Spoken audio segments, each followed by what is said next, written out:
महल उठे सोहर हो।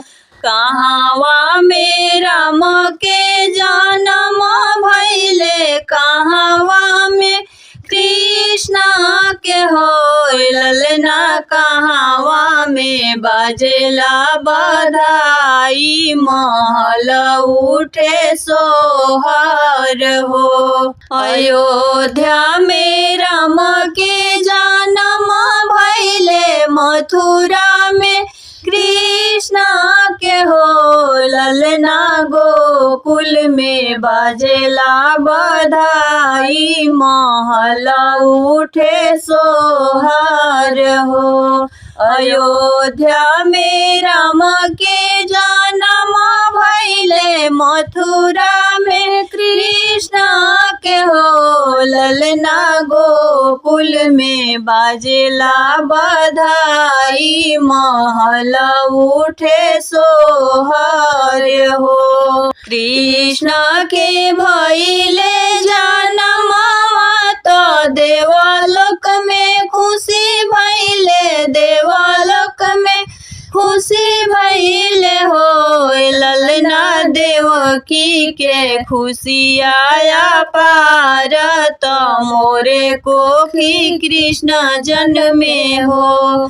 कृष्ण के भइले जन्म तो देवलोक में खुशी भइले, देवलोक में खुशी भइले हो ललना, देवकी के खुशी आया पार तो मोरे कोख कृष्ण जैन में हो। ललना आई गईले सुखवा के दिन, महल उठे सोहर हो। ललना आई गईले सुखवा के दिन, महल उठे सोहर हो।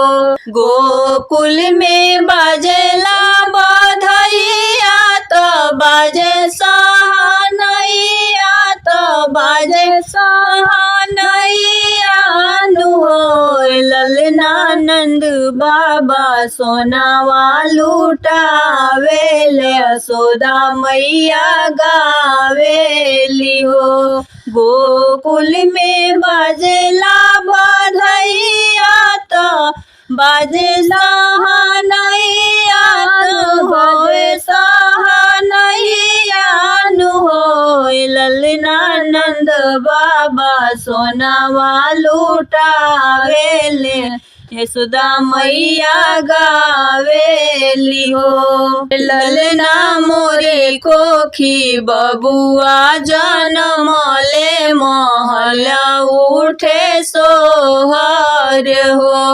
ललना मोरे कोखी बबुआ जनमले, महल उठे सोहर हो।